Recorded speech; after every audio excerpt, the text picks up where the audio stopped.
है ना जिसमें आप भी सजेशन सात निश्चय को तो उन्होंने गड्ढा खोद के डाल दिया उसमें। गठबंधन का कॉमन मैन प्रोग्राम वही बताते हैं 7 निश्चय। अच्छा, कोई प्रेस कॉन्फ्रेंस करके खुद के जरिए, सरकार के जरिए या पार्टी के जरिए उन्होंने बताया ये बात कि हमारा प्रोग्राम 7 निश्चय है? अगर 7 निश्चय है तो उसका पहला निश्चय तो ये है कि सारे बेरोजगारों को 1000 रुपये भत्ता दिया जाना है।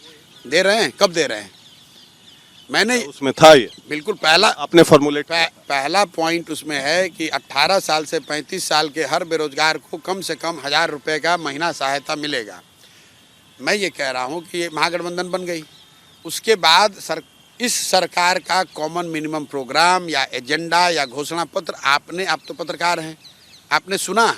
एक घोषणा हम लोगों ने सुनी है कि हम लोग 10 लाख सरकारी नौकरी दे देंगे 15 अगस्त को। वो भी उन्होंने एक गांधी मैदान 15 अगस्त के कार्यक्रम में बोला। उन्होंने बोला कि तेजस्वी ने कहा है 10 लाख तो हम लोग 20 लाख तक पहुंचा देंगे। ठीक है, हमने तो 10 को क्या लगता है पहुंचा पाएंगे? उसी पे आ रहा हूँ। उन्होंने कहा 10 लाख सरकारी नौकरी दे देंगे, 10 लाख रोजगार दे देंगे। तो चलिए 10 लाख सरकारी नौकरी के आधार पर अगर वो कर देते हैं, मैंने ये घोषणा करी है कि तेजस्वी ने घोषणा करी, उसको तो मैं बहुत गंभीरता से नहीं लेता हूँ। उस बात तेजस्वी को गंभीरता से नहीं लेते? नहीं, तेजस्वी जी के उस घोषणा को गंभीरता से नहीं लेता हूँ क्योंकि उनका अनुभव भी नहीं रहा है। नीतीश जी स्वयं चुनाव में घूम घूम के कहते रहे हैं कि भाई उसका क्या अनुभव है 10 लाख नौकरी सरकारी नौकरी देना।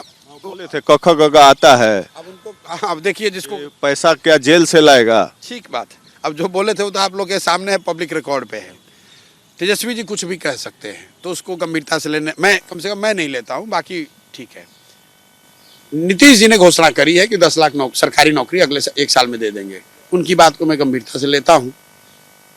क्या भाई, अब मेरे लिए आश्चर्य की बात यह है कि भाई 15 साल से नीतीश जी मुख्यमंत्री हैं, तो मैं ये सोच रहा हूँ कि अगर सरकारी नौकरी दी जा सकती है 10 लाख, तो उसके लिए अभी तक इंतजार क्यों कर रहे थे? पहले ही दे देना चाहिए था। लेकिन मान लीजिए, चलिए अब शायद उनकी सरकार की प्राथमिकता में ये बना है, तो मैंने कहा है कि अगले 1 साल में अगर आप 10 लाख नौकरी दे देंगे तो मैं आपके समर्थन में अपना अभियान भी वापस ले लूँगा और आपके साथ जैसे 15 में आपको नेता मान के आपका काम करते थे, आपका झंडा लेके घूमते थे, आपके नाम का गाना गाते थे, वो काम फिर से करने लगेंगे। आप पहले 10 लाख लोगों को नौकरी दे दीजिए साल भर में। लड़कों का भला होना चाहिए। अगर सरकार अच्छी चल रही है, लोगों को नौकरी मिल रही है, शिक्षा सुधर रहा है, तो ये जरूरी नहीं है कि प्रशांत किशोर की क्या जरूरत है। जो कर रहा है, अगर नीतीश जी उसको कर पा रहे हैं तो हम सबको नीतीश जी के ही पीछे लगना चाहिए, उनकी मदद करनी चाहिए।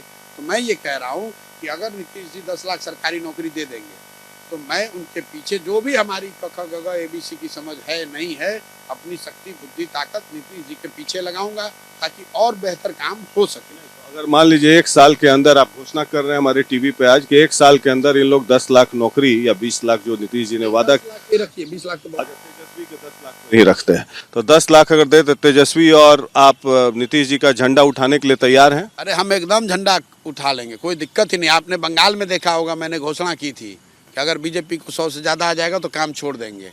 तो कई लोगों ने कहा अरे आप नहीं मानिएगा, आपने देखा रिजल्ट। मैं आपको फिर मुझे याद है, मैं दर्शकों को बताऊंगा कि 26 दिसंबर 2020 को इन्होंने मुझे बताया था कि 100 पर रोक देंगे। ये बात सही है? तो मैं अभी आपको दर्शकों को आपको फिर बता दे रहा हूँ, अगर 10 लाख नौकरी सरकारी नौकरी नीतीश कुमार जी की सरकार दे देती है तो मुझे कोई ज़रूरत नहीं है, मुझे काम की कमी नहीं है, मैं नीतीश जी के पीछे